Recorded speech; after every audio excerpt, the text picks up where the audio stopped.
جہاں حسان نے چونکا مہم کو دیکھا اور پھر سب کی گردنیں کچھ فاصلے پر گئی، اس کا مطلب احمد نے ہاتھا بام کر کھائی میں چھلانگ لگا دی۔ مہم اور حسان ایک ساتھ بولے، وہ دونوں گہرائی میں جانگ کر بولے جہاں پانی ہی پانی تھا اور بہاؤ بھی کافی تیز تھا۔ یہاں دو باتیں سامنے آ رہی ہیں، حسان یا تو احمد کے بھاگنے کے دوران دھماکہ ہوا ہوگا جس سے وہ کافی انجرڈ ہوگا اور اس پانی میں گرا، یا پھر وہ پہلے ہی اس کھائی میں کودا ہوگا، پر ان سب باتوں میں اس کے بچنے کے چانسز ہیں، بس وہ زخمی اور بے ہوش نہ ہوا ہو۔ حسان نے بھی اس کی بات پر سراہا کر اللہ کرے وہ ٹھیک ہو، ہمیں اسے ڈھونڈنا ہے۔ کچھ ہی دیر میں احمد کی تلاش میں وہ ہیلی میں بیٹھے اور دونوں ہیلی کاپٹر اڑان بھرتی دھرتی سے اوپر ہوتے گئے گزرے۔ تھوڑے فاصلے پر جا کر آہستہ آہستہ کھائی سے نیچے ہوا کو چیرتے ہوئے اتر گئے۔ وہ سب ناشتے کی ٹیبل پر بیٹھے تھے، جاذبہ آج وہ کافی خوش لگ رہا تھا۔ بس سب نے نوٹس کیا جاذب زہیب کے گلے ملا کہ رات کو وہ سونے کا کہہ کر نہ ڈنر پر آیا تھا اور نہ ہی زہیب سے ملا تھا، اور اب خوش اس کے گلے ملا۔ ان دونوں کو دیکھا دونوں کے باپ خوشی سے کھل اٹھے۔ کیسے ہو تم؟ میں ٹھیک ہوں، تم سناؤ؟ جاذب ہنسے ہوئے بولا، رات ملا نہیں، مجھے لگا کوئی ناراضگی تو نہیں پال لی، سوری یار، سو گیا تھا۔ چل چھوڑ، بیٹھ ناشتہ کر۔ دونوں ساتھ ساتھ والی کرسی پر بیٹھے۔ فواد، جی بھائی جان، اب بچے راضی ہیں تو ہمیں شادی میں دیر نہیں کرنی چاہیے۔ کون سا اس نے کہیں باہر جانا ہے؟ جی یہ بات تو آپ نے ٹھیک کہی، میں نے سجل سے اس سلسلے میں بات کی ہے، اسے بھی یہ بات کافی پسند آئی ہے، البتہ ابھی تک سمیر سے بات نہیں، اسے کیا اعتراض ہو سکتا ہے، بھلا وہ بھی سجل کی طرح خوش ہوگا۔ فواد صاحب نے کہا تو پھر اگلے جمعے کی ڈیٹ فکس کر لیتے ہیں شادی کی۔ زرش جو اپنی پلیٹ میں جھکی ہوئی تھی اتنی جلدی کا سن کر چونکی۔ صہیب اور فواد صاحب نے ہاں میں سر ہلایا، جبکہ زرش کا چہرہ آنسو ضبط کرنے کے چکر میں سرخ ہو گیا۔ آج سے ہی شادی کی تیاریاں شروع کرے آپ خواتین، فواد صاحب نے کہا، جس پر تینوں نے سر ہلایا، جبکہ زرش اٹھ کر چلی گئی۔ بابا میں آفس جا رہا ہوں، وہاں سے اپنے دوستوں کو ملنے جاؤں گا، پھر سجل کی طرف بھی جانا تو دیر ہو جائے گی۔ زہیب، سجل کی طرف زرش اور شائلہ کو بھی ساتھ لے جانا، دونوں اپنی بہن سے بھی ملیں گی۔ اوکے مام، رکو میں ساتھ چلتا ہوں۔ فواد صاحب نیپکن سے ہاتھ صاف کرتے اٹھ کھڑے ہوئے، اور آپ لوگ کو شاپنگ پر لیے جانے کی ذمہ داری جاذب کی ہے۔ جواد صاحب نے جاذب کو دیکھا، کہا، زہیب مجھے دورانی انڈسٹری اتارو۔ کیوں بابا؟ کیونکہ یہ میرے دوست کی ہے اور یہ میرے دوست کی۔ زہیب نے بھی کہا، بابا برہان میرا دوست ہے، کافی اچھا، بزنس میٹنگ میں ہی اس سے دوستی ہوئی۔ وجہ دورانی میرا کالج کا یار ہے بیٹا۔ جی، فواد صاحب نے جتایا، چلیے پھر دونوں ہی اپنے دوستوں سے مل لیتے ہیں۔ زہیب مسکرا کر گویا ہوا، کیا یہ کیسے ہو سکتا ہے؟ فواد کی گڑاہٹ گونجی، جی بس ہم سے ہی کہہ رہے، ہمارا مال سب پولیس کے ہاتھ لگ گیا ہے، اس ایس پی کا تو میں وہ خشر کروں گا جیسے اس کے ماں باپ کا کیا تھا، ان کو خبر کیسے ہی پتہ نہیں باس، وہ آدمی بڑبڑایا، شیر کو فون کو مسلسل بیل جا رہی ہے، پر آگے سے وہ کوئی ٹیٹ تھا، کیسے پہلی بیل پر اٹھا لیتا۔ 4 بار کرنے کے بعد آخر کا 5ویں بیل پر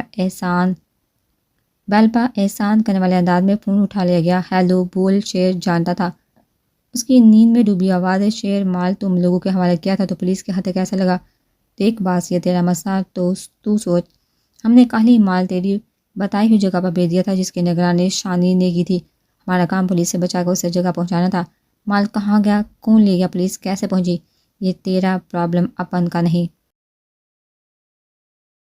دیکھو شیر، صرف یہ تم دونوں اور میرے آدمی جانتے تھے تو پولیس کو کس نے خبر دی؟ اے باس، خبردار جو اپن پہ الزام لگا کر تو نے ہمارے خود کافی لفڑے سالی پولیس ہے، تیرے کا بتا کر اپن کو اور بیر نہیں مولینا، تو اپنا معاملہ ہو سنبھال، اگر ہم نے پولیس کو خبر کرنی ہوتی تو پہلے نہ کرتے جب تیرے لیے اتنے کام کیے، تیرے مال کے چکر میں ہماری نیند خراب ہوئی، چل اب سونے دے، رکھ فون، شیر نے کہہ کر کھٹاک سے باس کے منہ پر ہی فون کالکاری باس کا ہون کھول اٹھا، اسے خود پر حکم چلاتے سن کر، تو اسے ایک بار اپنے کام نکلوا لوں پھر بتاؤں گا تجھے بھی۔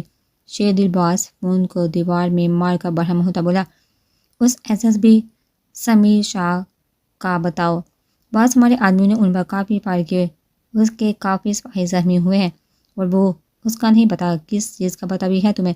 باز اس کے گرنے پر دباؤ ڈالتے بولا سوری باز، جتنا پتا تھا اتنا بتایا۔ ہاں سمیشا، لگتا ہے پہلے کے زخم بھول چکے ہوں، اب نئے دینے پڑیں گے، وہ اس آدمی کو جھٹکا صفاقیت سے بولا تھا۔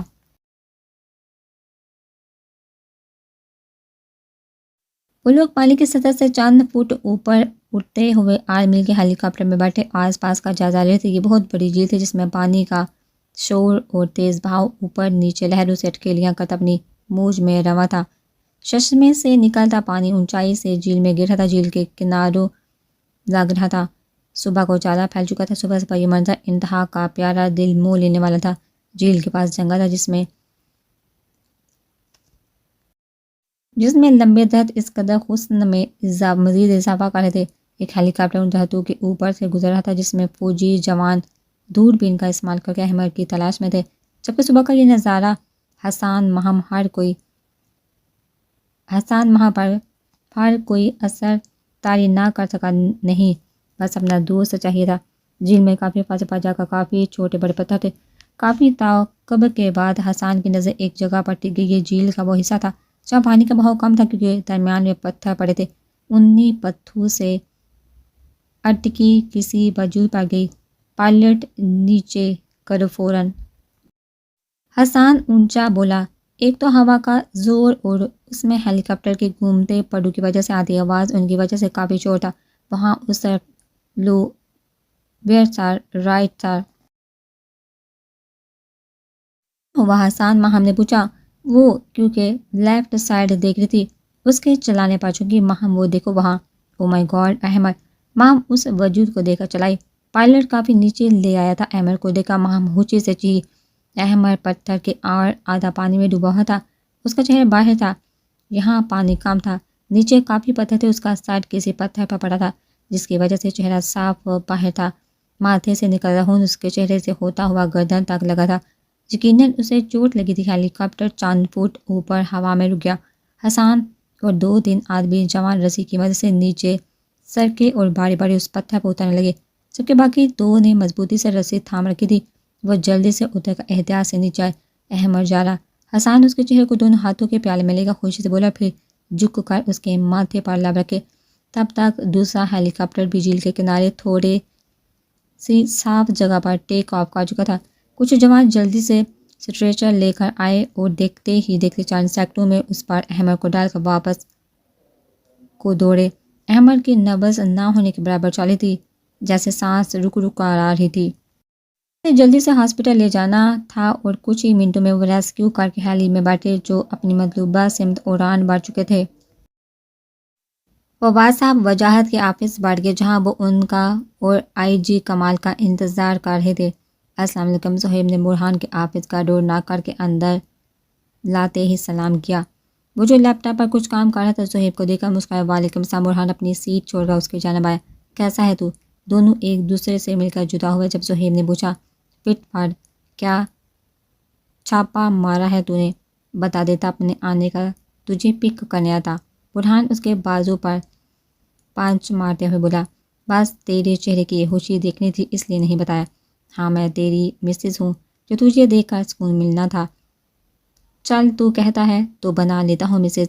صہیب دانت نکالتے بولا، کون کس کی مسز بن رہا ہے؟ یاسر اندر آتے بولا، آجا تو بھی۔ صہیب اسے خود میں بینچ گیا۔ ایویں بکواس کر ہے، شادی کا اتنا بخار چڑھا ہے کہ اب دورے پڑ رہے ہیں مجھے مسز بنانے کے۔ برہان نے جل بن کا کہا، ہاں ہاں، دونوں کا کہکا گونجا۔ بے شرموں کی طرح دانت نکال لو بس۔ برہان آنکھیں گھماتا جینس کی پاکٹ میں ہاتھ ڈالے بولا، یاسر یار اب تو میں اس کو اپنی مسز بناؤں گا، میری جان میری برہان رانی۔ صہیب برہان کے گل پر لب رکھتے بولا، ہی چل ہٹ۔ برہان ایک ہاتھ سے اس کے بازو پر مارتے ہوئے بولا، گورو میں کچھ مہینے رہ کر اس کا دماغ کورا ہو گیا ہے، ہاں ہاں ہاں۔ دماغ کورا ہو یا پھر برا، اب تو تیری طرف دل بھی آ گیا ہے۔ صہیب آنکھ دباتے بولا، اور اس کی بات اور اس بات کا میں گواہ ہوں کہ اب سے ہمارے برہان رانی۔ یاسر بولنے لگا کہ برہان دونوں کی طرف لبکا، رک تجھے تو میں کمینوں نکلو میرے آفس سے ابھی۔ برہان دانت پیستے ہوئے بولا، جو جلدی سے گھوم کر ٹیبل کی دوسری طرف ہو گئے، نہ میری رانی ابھی تو میں نے تیرے درشن بھی نہیں کیے اور تو بگار ہی ہے۔ اس کی ایکٹنگ پر برہان نے گرا جو جب دونوں دانت نکالتے ہوئے اس کی طرف آئے اور اس کو زور سے ہکا لی۔ بیچارہ برہان ان کے وزن کو برداشت کرتا منہ کے زاویے بنانے لگا۔ اب چھوڑ بھی،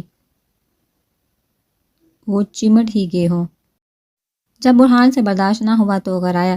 دونوں مسکراہٹ دباتے صوفے پر دت گرے اور ساتھ برہان کو بھی بازو سے کھینچ کر گرا لیا۔ لوفرو والی حرکتیں بند کرو نہیں تو گردن مروڑ دوں گا۔ یار میں تو شریف صاحب بندہ ہوں، بس یہ تیرا دیوانہ کا پرزہ ہل گیا ہے۔ ریاسہ ہاتھ کھڑے کر گیا جبکہ زہیب برہان کے تیوردے کا مسکین صورت بنائے بیٹھ گیا اور پھر کچھ دیر بعد وہ ویسا ہی برہان کا ضبط آزمانے لگا۔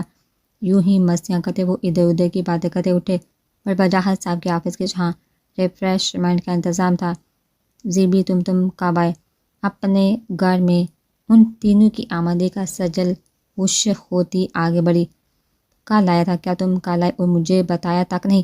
اور میرے گھر آنے کی اب فرصت ملی؟ آپ ہی جان سرپرائز دینا تھا آپ کو۔ ہاں سرپرائز تو دے ہی دیا تم نے نا بتا کر۔ اب جو چاہ رہی ہیں وہ تو میں کر نہیں سکتا۔ زہیب نے کندھے اچکائے۔ کیا بلا؟ سجل چونکہ یہی کہ میں یہاں سے چلا جاؤں گا۔ سجل کا تو منہ ہی کھل گیا۔ تم سدھرو گے نہیں کبھی، وہ اس کے کندھے پر مارتی بولی۔ کیا ہے چلاتا پی یار؟ زہیب کندھا سہلاتے ہوئے بولا۔ میں ایسا سوچ بھی نہیں سکتی سمجھے۔ سجل نے آگے بڑھ کر اس کی کن بٹی پر بوسہ دی اور پھر اس کے سینے سے لگی۔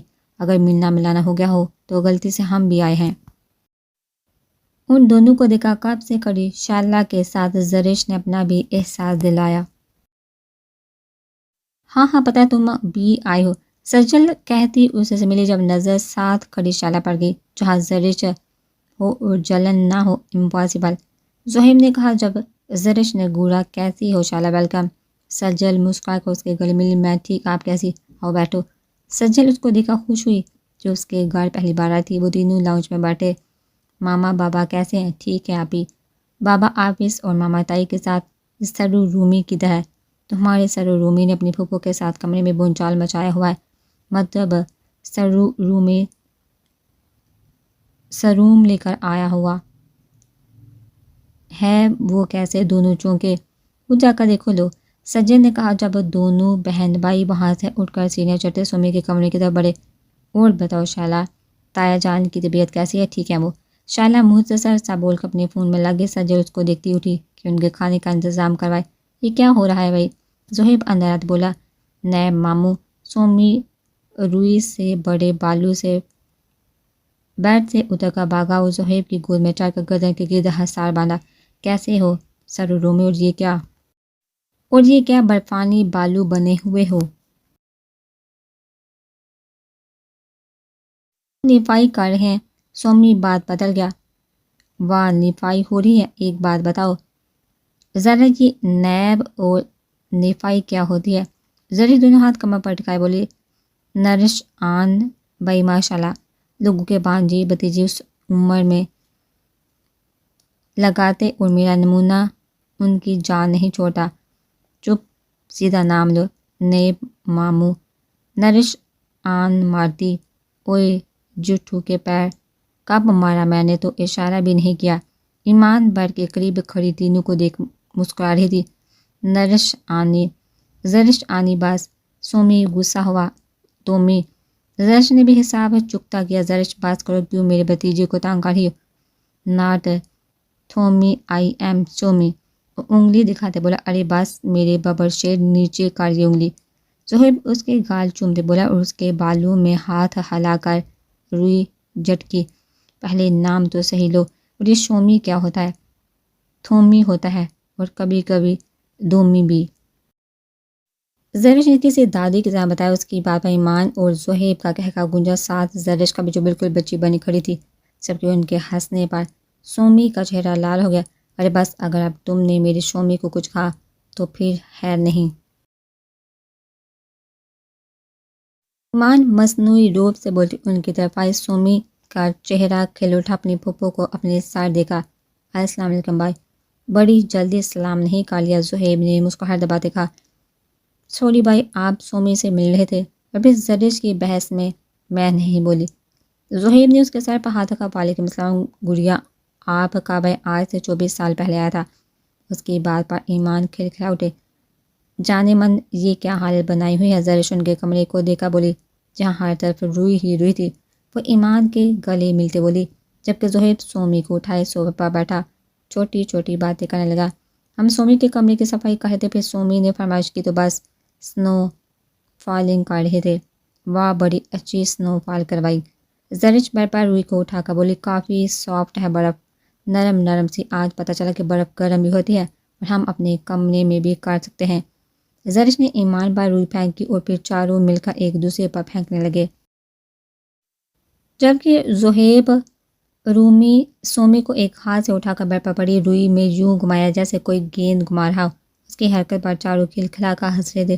سومی اب مکمل روئی میں ڈھکا ہوا تھا، جب بس آنکھیں نظر آ رہی تو اب سب اس بالوں کے ساتھ تصویریں بنا رہے تھے۔ سمیر پولیس یونیفارم میں تھکا سا اندر بڑھا، درد سے اس کی آنکھیں لال تھی، ماتھے پر بکھرے ہوئے تھے بال۔ وہ سنجیدہ بے حد ہینڈسم لگ رہا تھا۔ شائلہ اپنے فون میں مگن تھی کہ اندر آتے دیکھا آنکھیں چمکی۔ شائلہ کو اپنے گھر دیکھا حیران ہوا۔ ہائے! شائلہ اپنی جگہ سے اٹھ کر اس کی طرف بڑھی اور اس کے قریب پہنچ کر پینسل ہیل کو جان کر مروڑا کہ لڑکھڑا کر گرنے لگی، جب سمیر نے جلدی سے اسے تھاما۔ سمیر کی باہوں کا ہاتھ پا کر شائلہ نے دونوں ہاتھ اس کی گردن میں ڈالے۔ وہ سجل کو دیکھ چکی تھی، سچ جو اپنی کچن سے نکلی تھی۔ سمیر اور شائلہ کو اتنا قریب دیکھا اس کا دل بند ہونے لگا۔ دونوں انتہا کے قریب کھڑے تھے۔ اس کے سامنے اس کا شوہر کسی اور کو تھامے کھڑا تھا۔ اس کو اپنے پیروں پر کھڑا ہونا محال لگا، آنکھوں میں آنسو جمع ہونے لگے۔ تم ٹھیک ہو؟ اس کو واپس کھڑا کر کے دور ہوتا بولا۔ شائلہ نے سالا، جبکہ ان کی آواز سجل تک نہ پہنچ پائی تھی۔ سمیر کی نظریں بے ساختہ دروازے میں کڑی سجل پر گئی، جو بھیگی آنکھوں سے اسے شکوہ بڑی نظروں سے دیکھ کر واپس پلٹ گئی۔ شائلہ نے ایک ادا سے کہتے اس کے کندھے پر ہاتھ رکھا، جب سمیر نے جھٹک دیا، ڈونٹ ٹچ۔ سجل کے آنسو دیکھ کر سمیر کو شائلہ پر غصہ آیا کہ اسے کیا ضرورت تھی اٹھ کر اس کے پاس جانے کی۔ وہ ایک ہونہار گوری اس پر ڈال کر سجل کے پیچھے گیا۔ زہیب جو اوپر کھڑا شائلہ کا جان کا پاؤں ٹیڑھا کرنا اور شائلہ کا سجل کی طرف